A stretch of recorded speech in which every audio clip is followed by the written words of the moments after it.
Alright, so this is going to be another movie review. This one's called Strictly Sexual 2008.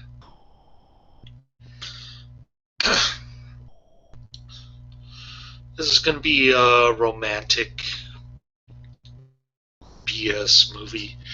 It tries to be artsy with all the jump cuts and shaky camera stuff, but it fails. I give it 1 out of 5 stars. It's about a couple of guys who got kicked out of the concrete union somewhere in the Midwest or something. So they moved to California, unemployed. They're completely out of money. These two white guys, and then they bump into these two horny white gals at the bar. I guess they're not very good at relationships or sex or anything, so they're willing to pay these guys like $1,000 for a one-night stand, or 2 nights, or two one-night stands, I should say. Oh, got confused there. Yeah, like $500 a pop. So I guess they fall in love with each other, even though the long-haired jerk guy, Stan, is he keeps fighting with the chubby gal. She's like she writes movies, I guess. She's a scriptwriter. So this takes place in Los Angeles, and the relationships are only skin deep, at least as far as Stan and the chubby gal, the screenwriter. She's living with the other gal, the skinny white gal. Both of them are ugly to me, by the way, and neither one of them gets naked. Everything is off camera. A lot of suggestive sex and fake moaning, covered, sex underneath sheets and comforters and stuff. So you can't really see anything, but they talk dirty. They have potty mouth. They talk about anal sex in this one. And they actually do anal sex, but you can't see it happening. You can't see anything happening in this movie. So there's that. I think the chubby gal's at the bar, and she's like blabbing about having cum in her mouth. I seriously doubt that women enjoy having cum in their mouth, or that women enjoy getting raped in the arse, I should say. But I guess these two gals are kind of nymphos, although you wouldn't know it from watching this. They're kind of lackluster in bed, especially the skinny one. Anyways, so the two dudes are like camping out in their little canopy next to the pool. They're living it up for like 2 months, living high on the hog off the screenwriter. Her roommate friend is like a fashion designer, so skinny fashion designer gets her guy to become like a supermodel, and then he starts contemplating moving to Europe for the fashion season. I don't really want to spoil the ending too much, but anyways, so basically to sum it up, the long-haired guy, the long-haired bearded guy, Ted Nugent, he's having a rocky relationship with his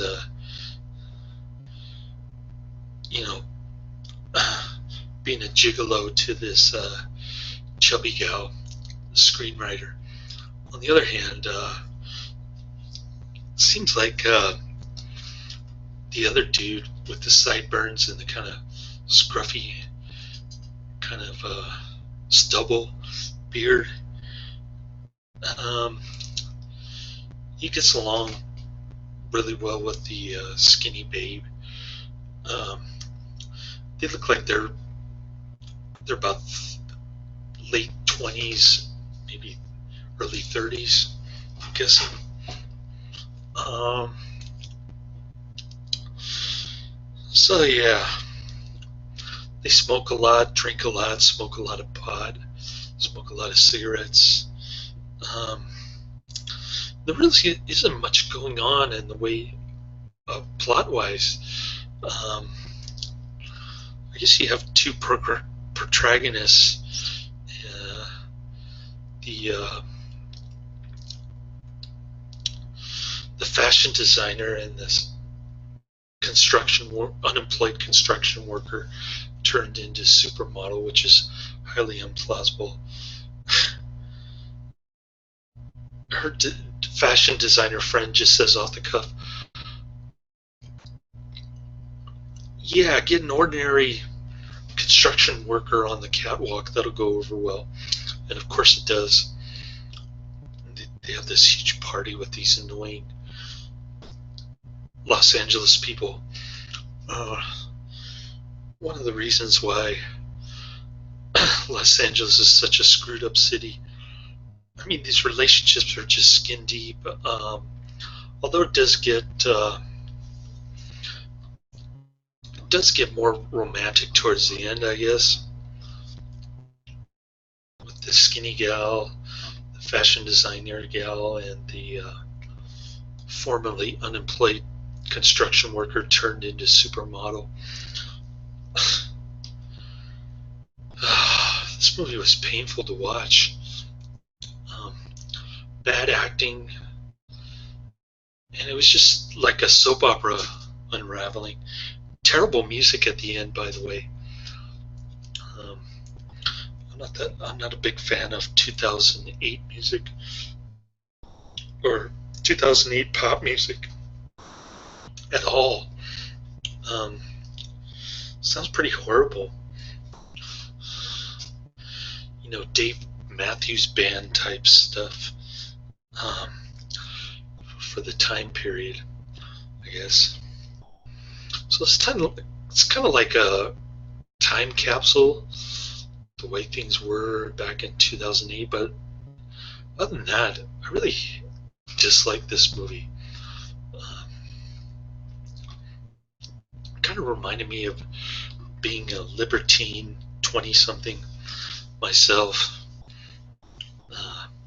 back in the early 90s. But other than that, it was just kind of like these two guys hanging out with a couple of rich white babes and a bunch of inane dialogue, boring soap opera stuff. And I guess it got an R rating because of the all the potty mouth talk. But other than that, really not much going on there in terms of sexuality. It's pretty tame. It's not even softcore porn. It's like a mainstream kind of, I don't know, soap opera, I guess. Yeah. But I guess if you curse a lot and talk about sex a lot, it'll get an R rating. So that's the reason for the R rating on this one. Yeah, so I'm almost through North and South. I'm on book 3.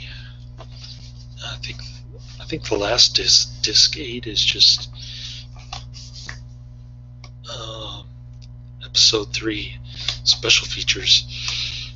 I guess the 1994 Heaven and Hell failed series wasn't as popular as the original 1985 miniseries, but I think it's actually better. It's kind of weird. And they actually talk about General Sherman destroying South Carolina. I know he destroyed Georgia, but I didn't know about South Carolina, so I learned something new from Disc 7. Then I've got Dead and Breakfast, another David Carradine flick. I'll probably watch these tomorrow. I dumped my Chinese friend, sex partner, I guess. She was just pretty much using me. She told me she wanted to move to Minnesota because it was cheaper and there weren't as many people around. I guess she's like that movie Tokyo. There's Japanese people ordering pizza and staying indoors for years. Yeah, she's like that, kind of a social hermit. So whatever. I just told her I wasn't interested in a long-term relationship, and I was sorry that it didn't work out. So now I'm dating a Brazilian gal, really dark skin, short, 5'1", kind of chubby, with big boobs, big boobies. Big things come in tiny packages, kind of thing. Yeah, she can't speak English, and it's hard to communicate with her, but she wants me to teach her, I think. It's kind of discouraging that she's only looking for friendship and short-term dating. But I don't know, I'll give it a shot. At least she doesn't have kids. At least not that I'm aware of yet. I haven't had a Brazilian girlfriend since early 90s, man. It's been like 25 years. So this should be interesting. I know a little bit of Portuguese. I could say muito obrigado and boa noite. Don't know if I pronounced it right, but I tried learning that stuff at the library when I met that Brazilian girl back in the early 90s, Alexandra. Boy, she was bad news. She stole like $1,000 from my bank account.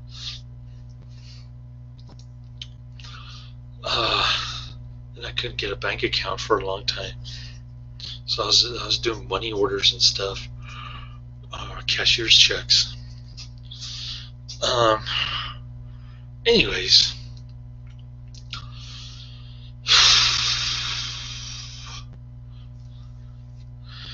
I'm gonna watch Fatal Attraction now. I think I have about an hour before my date. But I'll watch Fatal Attraction for about half an hour. 1987 movie that I've never seen.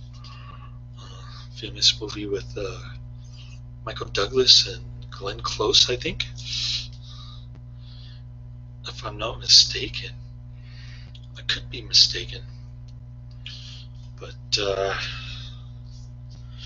yeah, I guess it's based on a television show or something, cable show, I don't know. But the ending turned out different. Typical 80s movie.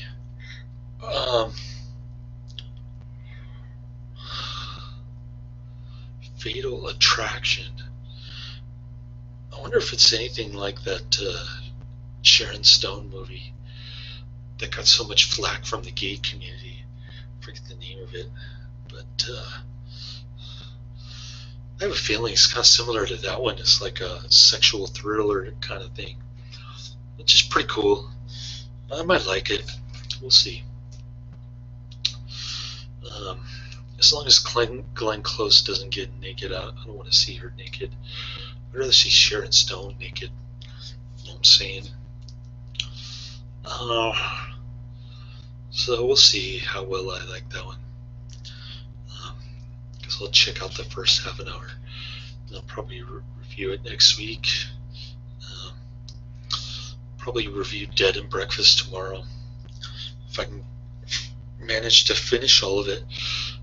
I gotta finish up North and South Book 3, Heaven and Hell.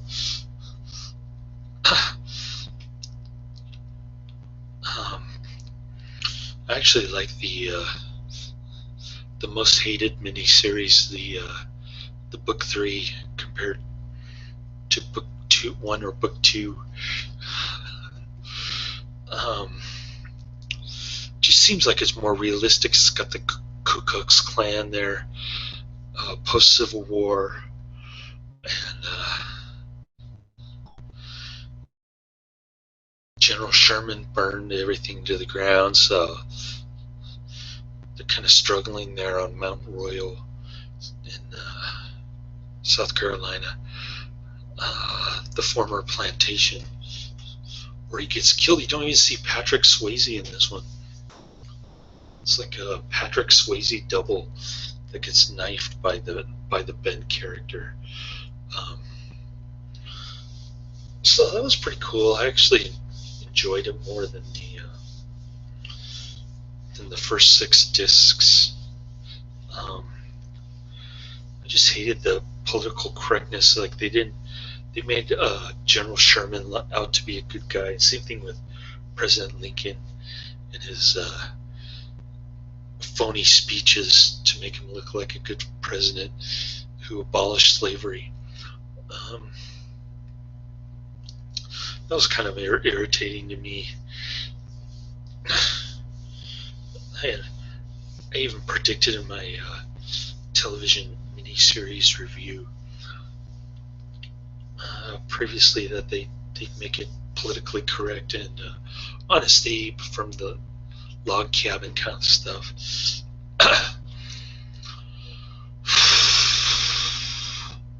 So that was pretty frustrating. Of course, they're not going to make a television show based on the South protesting tariffs. It's going to be all about slavery and abolitionists and that kind of stuff. Which is not to say that it didn't occur, but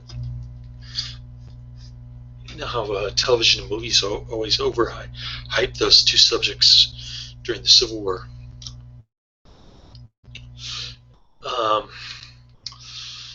It was kind of interesting to see Jefferson Davis too. I didn't know much about Jefferson Davis. I knew about Robert E. Lee. I've been to Robert E. Lee's home. My grandfather bought me a pop gun, which is probably illegal in nowadays for kids to own pop guns. So that was pretty cool. I miss my old grandfather. Too bad he had ALS and died like at 65 or something.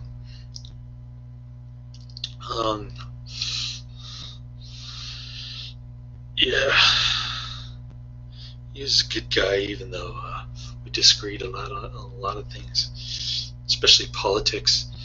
Um, I became an atheist. That really pissed him off. Now I'm back to being a Catholic, but it's too late now. He's already dead. So, yeah, I'm taking my son to church like he used to take me. So that's pretty cool. Not much else to say about this movie. It's just a lot of pillow talking and boring stuff. It's more like a chick flick, I guess. I guess you could say. I'm not big into chick flicks. Matter of fact, I hate most of them. The only chick flick that I really liked was that Morton Downey Jr.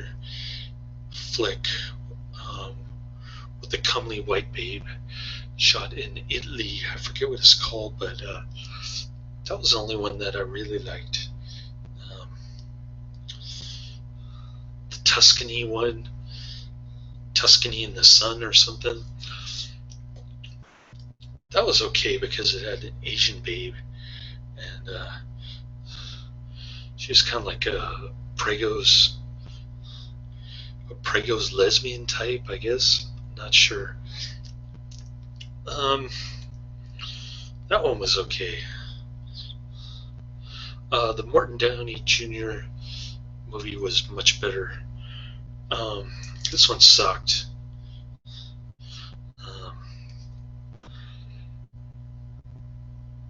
I don't know, if I was a girl I might have liked it more because they have a lot of girl talk and guy talk. Um, I think at one point the long-haired guy says, "Men are from Mars and women are fucking stupid," or something like that. I forget what he said, but it was kind of dumb. Most of the things he says are dumb. Um, and he likes to chain smoke a lot. There's the chubby gal's ex-boyfriend comes over to, uninvited quite a bit. So the dude gets jealous and punches him in the face at the post catwalk party. It seems like he has a hot temper. He's always yelling at her, and she's always yelling at him. Um, but I guess neither one of them is very good at relationships. Kind of like me, I guess. So that's about it. Pretty depressing stuff, if you ask me. Pretty boring too. Oh, the owner's home. She's cranking up the heater. I better open my door. So that's the end of my review. Skip it, don't watch it. Can't recommend it. Can't say check it out. Laters.